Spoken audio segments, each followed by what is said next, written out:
ቢኒያም ካሱ የበዓላት መዳረሻ ወቅት ላይ በአዲስ አበባ የተለያዩ ቦታዎች ላይ ግብይት ይወጣል። በገበያ ማዕከላቱም የሚፈልገውን ግብአት እንደሚያገኝ ይናገራል። በጣም ብዙ እቃዎች ነው ያየሁት። በተለይ ለስጦታ የሚሆኑ እቃዎች በጣም በብዛት አሉ። አይቼ ዋጋ ወዳድሬ ደግሞ ገዛለሁ። ግን ያው በብዛት አንድ ቦታ የምፈልገውን እቃ ስለማገኝ ነው ወደዚህ ቦታ የምመጣው። በተመሳሳይ ያገኘናት ሸማችም በገበያ ማዕከላት ሁሉም እንደ አቅሙ የሚፈልገውን ምርት እንደሚያገኝ ታነሳለች። ማንኛውም ሰው በአቅሙ የሚገዛው ከትንሽ እስከ ትልቅ ሁሉም ነገር የሚገኝበት ቦታ ነው። ለቤተሰብ የተለያዩ ስጦታዎችን ገዝቻለሁ። እንዲሁም ለእናቴ እና ደግሞ በጣም የሚያማምሩ ሀበሻ ቀሚሶች አሉ፣ ቾኮሌቶች፣ አሻንጉሊቶች የመሳሰሉ ፕሮዳክቶች ብዙ አይነት እቃዎችን እናገኝበታለን። በአዲስ አበባ የሚገኙና በሸማቹ የተመሰከረው የገበያ ማዕከላት አቅርቦትና የግብይት ሁኔታን የንግድና ቀጠናዊ ትስስር ሚኒስትር ዶክተር ካሳሁን ጎፌን ጨምሮ ከፍተኛ የስራ ኃላፊዎች ተዘዋውረው ተመልክተዋል። ዶክተር ካሳሁን ጎፌ በዚህ ወቅት እንዳሉት በአዲስ አበባ የሚገኙ የገበያ ማዕከላት አስፈላጊ ምርቶችን በተመጣጣኝ ዋጋ ለሸማቹ እያቀረቡ ነው ሲሉ ሀሳባቸውን አጋርተውናል። በሀገር ደረጃ ከ1680 በላይ ቅዳሜና እሁድ ገበያ ማዕከላት በአሁኑ ጊዜ ለበዓል ገበያ ምርት እያቀረቡ ግብይት እየተከናወነባቸው ይገኛል።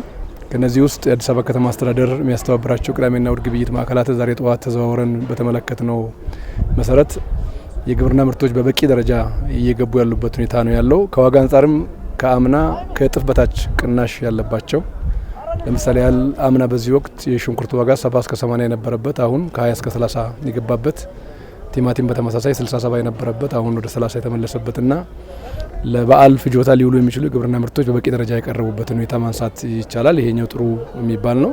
በተለይ ከመሰረታዊ የፍጆታ እቃዎች አቅርቦት ጋር ተያይዞ የሚነሱትን በሰፊው ስለመኖራቸው በተለይ በግብርና ምርትና እንዲሁም ደግሞ በእንስሳትና በእንስሳት ተዋጽኦ እንዲሁም ደግሞ በኢንዱስትሪ የፍጆታ እቃዎች ላይ ያለውን የአቅርቦት ሁኔታ ለማየት ጥረት ተደርጓል።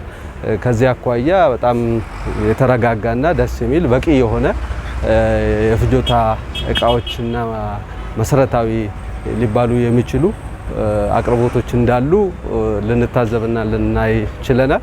በተለይ ከደላላ ጣልቃ ገብነት ለማላቀቅ ህጋዊ ነጋዴዎች እንዲሳተፉ የተደረገ ሲሆን ዘንድሮ የእርድ እንስሳት የኢንዱስትሪና የግብርና ምርቶች አቅርቦት መኖሩንም ኃላፊዎቹ በምልከታቸው አረጋግጠዋል። ከቀረቡ ምርቶች ውስጥ ስኳር ከ550 ሺህ ኩንታል በላይ፣ ዘይት ደግሞ 70 ሚሊዮን ሊትር ይገኙበታል። ይሄ ሌላ ጊዜ ከሚቀርበው አቅርቦት በላይ ነው። የአቅርቦት ችግር የለም ብሎ መውሰድ ይቻላል። ዘይት 70 ሚሊዮን ሊትር ገደማ ዘይት ወደ ሀገር ውስጥ ገብቷል። የሀገር ውስጥ ኢንዱስትሪዎችም በተሻለ ዋጋ በረከሰ ዋጋ ማቅረብ የቻሉበትን በጋራ ተመልክተናል። በ1700 በ1400 ድጎማ የተደረገባቸው ፈሳሽ ዘይቶች እየቀረቡ ነው ያሉት። ጠቅላላ ተደርጎ ሲታይ ዘንድሮ በአቅርቦት ብቻ ሳይሆን አቅርቦቱ የተሳለጠ በመሆኑ ዋጋውም ጭምር ትርጉም ባለው መልኩ የቀነሰበትና የተረጋጋ ግብይት የበዓል ግብይት መኖሩን ያስተዋልንበት ነው። በጣም በርካታ ሊባሉ የሚችሉ ባዛሮችና ኤግዚቢሽኖችም እንዲሁ ተዘጋጅተዋል።